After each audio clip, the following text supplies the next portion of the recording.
All right, hello and welcome back to the YouTube channel. I'm very excited to be kicking off today's video because I am very excited to announce what is sort of my next focus. As many of you know, I'm still going to be doing the Twilight 5000, which I have been training for a little bit now, and I am fingers crossed hoping for that 5K PB, but there's another event that we need to get ready for, and that is the Great North Run, and I will be running it with Brooks.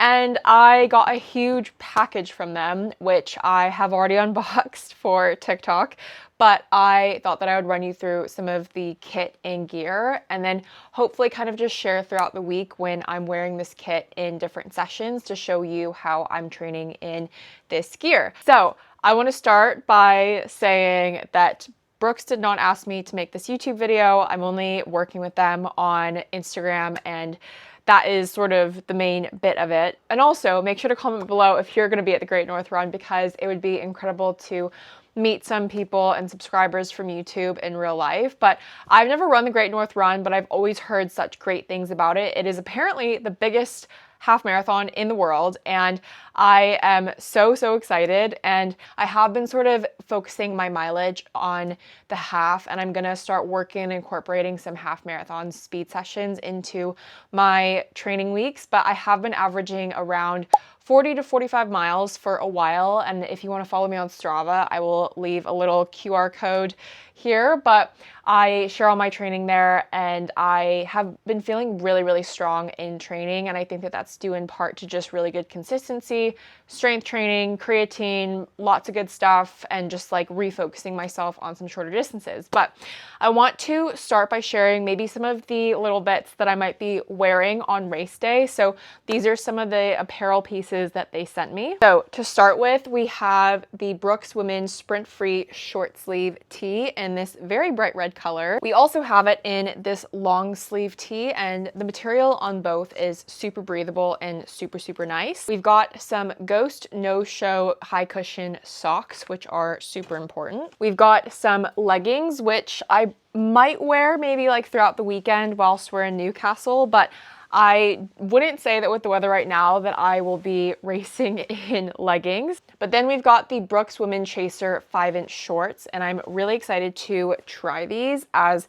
someone who really has been loving flowy shorts. They've got a little pocket at the back, which will be perfect for gels. And yeah, overall, just really excited to try these. Now, obviously, I know you guys are waiting for the shoe element of this, which is the really exciting element. And I want to start with what has already been in some of my shoe favorite rotations, which is the Brooks Glycerin Max. I have, I think, clocked at this point almost 300 miles on my other pair, and that other pair was my very first pair. And funny enough, I actually only sort of got to know about them because I had to wear them as part of a shoot, and I love the feel, I love the cushioning. It is a max cushion shoe, but genuinely these have carried me throughout marathon training for London Marathon, and now I wear them so much, whether it is an easy run or just a long run for time on feet. These are my go-to, and I think especially for long runs, these have been like some of my favorite shoes. And now we've got this gorgeous purple and red colorway, so I'm so excited to get some mileage in these and train in these. But yeah, these are overall just like typically for my easy runs and just some long runs where I'm just sort of plodding around London. I do also want to note a couple of just details about the Brooks Glycerin Max. So first, obviously, like I said, they are an ultimate max cushion shoe, but they are a neutral trainer that is great for easy runs, recovery days, and long mileage when accumulating time on feet. They do have a glide roll rocker geometry, which smooths the transition and helps maintain momentum. It's got approximately a 45 millimeter heel stack. The weight is around 9.5 ounces for women, but 10.3 ounces for men. And it is a very soft underfoot with dual cell nitrogen infused foam, larger cells in the heel for shock absorption, smaller cells in the forefoot for propulsion, and heavier weight, but very protective and surprisingly smooth. Okay, next, I have not seen these, but these are the Brooks Hyperion Max 3. I think that these have such an interesting sort of look and feel. They kind of remind me of a Hoka shoe that I've seen that I can't remember the name of, but these look really, really interesting. They look like sort of a tempo shoe, but on the box it does say that it is a neutral shoe. But even though it has a plate, it's designed more for comfy training runs than racing, particularly long, slower paced efforts. People have suggested that it's heavy and less versatile for faster sessions, so probably not going to be super helpful, but could still be for, like, say, progression runs, maybe things where I'm not going that speedy. The stack and drop, it's got a heel of 45 to 46 millimeters, and then in the forefoot 37 to 40 millimeters, giving it a drop of around 6 to 8 millimeters. The weight is around 9.9 to 10.6 ounces, and then, like I said, the midsole and plate, it's got a dual layer foam top PIBA based DNA gold for springless bottom, firmer DNA, Flash V2 for stability, plus a speed vault plate for some propulsive assistance, yet not as stiff as carbon plated racers. So I think that these will be interesting to take on, say, like a tempo run, and yeah, maybe try it for some progression runs. But I think that overall people have said that it's great for long up-tempo easy runs rather than true speed sessions, because it excels as a cushion training workhorse but doesn't replace dedicated tempo plated shoes. So definitely will be interested to see how these go, and I will be so intrigued to see like how they are on, say, a progression run where I'm spending most of the session in, say, an easy sort of moderate pace, and then sort of pushing it for maybe 1 to 2 miles in that half marathon pacing. And so just like a little bit of quick speed, but still working at like a longer distance speed. Just finished a tempo session in the Hyperion Max 3s. Definitely a heavier shoe than other plated shoes, but overall still really good and really Roxy forward. But yeah, I think my main thing is it's a lot heavier than others. And finally, I've got my hands on the Brooks Hyperion Elite 5.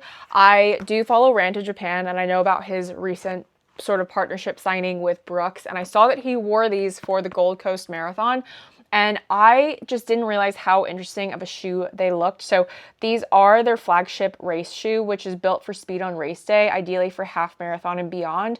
And it is a neutral but very highly responsive shoe. So it's got a 40 millimeter heel with a 32 millimeter forefoot with an 8 millimeter drop. And it's very light. It's around 7.1 ounces. And then the midsole and plate is crafted entirely from nitrogen-infused PIBA-based DNA gold foam, which is the highest energy return Brooks has ever produced. It's also paired with a custom-tuned Speed Vault Race Plus carbon plate and unique spherical missile bubbles cutouts to reduce weight and improve toe-off propulsion. So I was sort of wondering like what that sort of design was for, but now we know. But the ride and fit is meant to be very snug and breathable with this upper that really locks in the foot while staying light, and it favors the mid to rear foot strikers, offering a firm, poppy, and responsive race experience. So really going to be excited to test this out and obviously try this out for like speedier sessions, maybe some long runs where I'm incorporating half marathon pace for a good chunk. But overall, I think this shoe is going to be super interesting to try, and these will be my race day shoe of choice for the Great North Run. So if you see me or if you're looking for me at the Great North Run on September 7th, I believe it is, just look for someone in very brightly red colored outfit. It will probably be me, and yeah, I'm just really, really excited. But overall, I hope that you enjoyed this video, a little insight into sort of like the kit and everything for my next block, and also sort of sharing some training videos. Let me know if you'd like to see sort of a week in the life of half marathon training. I would love to put that together and just kind of show you what I get up to. But otherwise, if you like this video, be sure to give it a big thumbs up, comment below any videos you'd like to see from me, because I do have more exciting races upcoming that I haven't told you about yet, so you'll have to stay tuned. So obviously make sure that you subscribe, because I come out with a new video every single week. And as always, I appreciate you guys so much, and I will look to see you in the next video, and maybe even at the Great North Run. Bye!